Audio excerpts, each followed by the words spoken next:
True Blue Nation. Dodgers Report. Forget the rumors you've already heard. The front office is working silently on a trade that will shock the National League and cement our contender status. The name is big and the deal is close. To get the news the instant it breaks, hit subscribe right now. The push for the World Series starts here. Hello, Dodger Nation. Welcome back. Today the conversation is different. We're not just going to celebrate our wins or analyze home runs. Today we're going to talk about the reality behind the curtain, about the challenges that test the fiber of a championship team. I have information that isn't in the main headlines, details the front office would prefer to keep quiet, but that you, the heart and soul of this team, deserve to know. So if you value truth and in-depth analysis, do what's necessary. Click the subscribe button now and turn on your notifications. What we're about to discuss in the next few minutes will completely redefine our expectations for the trade deadline and possibly for October. Let's get straight to the point. While our boys in blue continue to stack up wins, a shadow of uncertainty has begun to loom over our pitching staff, specifically over one of our most important pillars, Walker Buehler. The public narrative has been one of a triumphant return, an ace recapturing his form after a long rehab. And for the most part, that has been true. Buehler has given us valuable innings and shown glimpses of the fierce competitor we know and love. However, what I'm hearing from sources with direct knowledge of the situation is that behind the scenes, alarm bells are ringing. In recent days, Buehler has been reporting what is described as shoulder fatigue and a dead arm sensation. Let's be clear, this is not at this moment a major structural injury. But in the baseball lexicon, dead arm is one of the most dreaded phrases for a pitcher, especially for someone with Buehler's surgical history. It's a sign that the body is struggling to recover between starts, a potential precursor to mechanical issues, and in the worst case scenario, a more serious injury. The evidence isn't just anecdotal, it's showing up in the data that the front office monitors obsessively. In his last two starts, Buehler's average fastball velocity has dropped from 96.1 mm to 94.5 mm. More concerningly, the spin rate on his slider, his put-away pitch, has decreased by nearly 150 RPMs. To a layman, these numbers might seem small, but to the Dodgers front office, they are warning sirens. They indicate that the arm is not producing the same explosive force. A source close to the training staff told me, on the condition of anonymity, publicly the message is one of cautious optimism. Privately, the level of concern is significant. The immediate plan is to give him extra rest, maybe even skip a start, but this has thrown a wrench in our postseason rotation plans. This situation changes everything. Walker Buehler has gone from being a reliable centerpiece in our October plans to becoming the team's biggest question mark. We can no longer count on him to be the number 2 or 3 ace in a short, brutal playoff series. We now must operate under the assumption that any contribution from Buehler the rest of the way is a bonus, not a guarantee.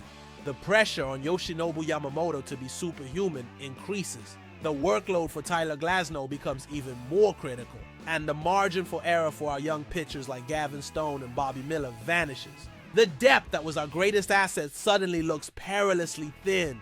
This is no longer a performance problem. It's a potential availability crisis that demands an immediate and decisive response from the front office. A problem for manager Dave Roberts and the training staff becomes an urgent mandate for Andrew Freeman and Brandon Gomes in the front office. The revelation of Walker Buehler's condition, even if kept under wraps, forces a 180-degree pivot in the Dodgers trade deadline strategy. That talk we had about the strong desire not to pursue a starting pitcher can be thrown out the window. Reality has changed.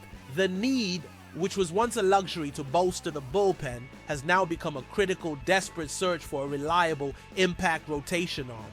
Dodger Nation needs to understand the front office is now operating in crisis mode, and the starting pitcher market is being scoured with an intensity we haven't seen in years. I've spent the last 48 hours talking to contacts around the league to get a feel for the realistic options, and 3 names keep emerging as primary targets, each representing a different strategy. Target A, the high-cost ace, Garrett Crochet, Chicago White Sox. This is the blockbuster, the big splash move. Crochet is a left-handed pitcher, young with an electric arsenal and most importantly, years of team control. He has the kind of stuff that plays in the playoffs. With a fastball that hits the high 90s and a devastating slider, he would instantly be our co-ace alongside Yamamoto, creating the best 1-2 punch in baseball. However, the cost would be astronomical. The White Sox are in a full rebuild and view Crochet as their crown jewel. Negotiations, I'm told, would start with a package including our top prospect, catcher Dalton Rushing, and one of our high-ceiling young outfielders like Andy Pages or Josue De Paula, plus at least one other young arm. It would be a profound hit to our farm system, a move Friedman has historically avoided, but Buehler's situation may force his hand. Target B, the solid veteran, Jesus Luzardo, Miami Marlins. This is perhaps the most realistic and balanced option. Luzardo doesn't have the same ceiling as Crochet, but he's a proven big league lefty with top tier stuff and also has years of team control. The Marlins are declared sellers and are motivated to make a deal. Luzardo would fit perfectly as a solid number 3 pitcher in our rotation, bringing stability and a high strikeout rate. The cost, while still very high, would likely not demand the same tier of elite prospects as Crochet. A package centered around one of our top 5 prospects, perhaps not Rushing, and a couple of second-tier pieces could be enough to get a serious conversation started. This move represents the classic Friedman middle ground, a significant upgrade without completely mortgaging the future. Target C, the value play, Paul Blackburn, Oakland Athletics. This is the under-the-radar move that has become a trademark of this front office. Blackburn isn't the flashy name that excites the fan base, but he's an all-star, a reliable innings eater who performs consistently. On a rebuilding team like the A's, he's the kind of player they would trade for a solid but not spectacular return. We could likely acquire Blackburn for a package of mid-level prospects, preserving our top jewels, Rushing, De Paula, for other needs or future trades. He wouldn't replace Ace Buehler, but he would provide a vital insurance policy for the rotation, a veteran arm who can give us 5 or 6 quality innings every 5th day. This move would allow the Dodgers to fill the rotation gap and still have enough prospect capital to pursue an elite bullpen arm. The Dodgers front office is now at a strategic crossroads. Do they go all in for the ace to replace an ace, make the strong balanced move for a solid arm, or make the savvy value play to preserve assets? The decision they make in the coming days will not only tell us how they plan to win in 2025, but will also reveal just how concerned they truly are with the long-term health of Walker Buehler. The potential acquisition of an impact starting pitcher creates a ripple effect that goes far beyond simply filling Walker Buehler's spot on paper. It's a chess move that reconfigures our entire roster for the intensity of October. If, for example, Andrew Friedman manages to land a Jesus Luzardo, it not only stabilizes the rotation, but also gives Dave Roberts immense flexibility. A young arm like Gavin Stone, who has been solid, could then be moved to the bullpen for the postseason, transforming into a multi-inning weapon, a role that has become invaluable in modern baseball.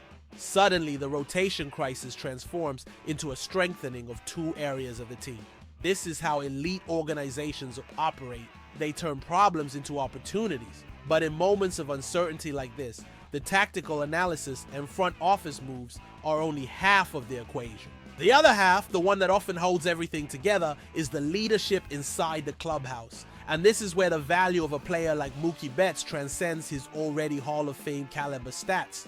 What I'm hearing from my sources inside the team is that as the concern over Buehler began to circulate internally, it was Mookie who took control of the clubhouse narrative.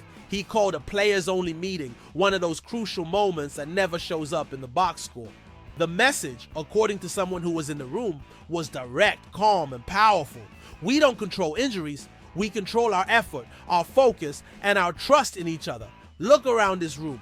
We have the talent to win the World Series. No matter who is on the mound, let's do our jobs. That is the leadership that defines championships. In a moment when anxiety could have set in, Mookie's presence served as an anchor.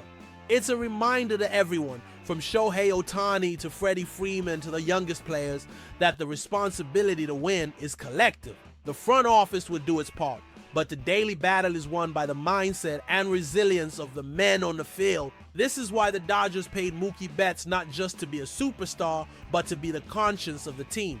and he is delivering exactly that when it matters most. He is the glue that stops the cracks from spreading when the foundation trembles. So, here is my final take on this complex situation. On Walker Buehler, the hope is for a swift recovery, but the pragmatic reality is that the Dodgers must and will operate under the assumption that they cannot count on him as a pillar in October. He has become a wild card. On the trade deadline, the search for a starting pitcher has gone from a luxury to an absolute necessity. My sources indicate the Dodgers are working on parallel tracks, engaging aggressively with multiple teams. While the fan in all of us wants the big splash for Crochet, Freeman's history and logic point to a move for a player like Jesus Luzardo as the most likely outcome, a significant acquisition that doesn't completely gut the farm system. However, don't be surprised if they make two moves, one for a starter and another smaller one for a bullpen arm. Now I turn to you, Dodger Nation, the true power behind Los Doyers. I want your honest opinion. What is your biggest concern right now? Buehler's long-term health or the high prospect cost to get a replacement? Of the names I mentioned, Crochet, Luzardo, Blackburn, which pitcher would you bring in if you were the GM? And how important do you think Mookie Betts' leadership is to keeping this team on track amidst this turmoil? Leave your thoughtful comments below. I read and respect every single one. For the breaking news and the most detailed analysis on our boys in blue, make sure you are subscribed and have those notifications turned on. The next few days will be crucial, and we will be here to cover every angle.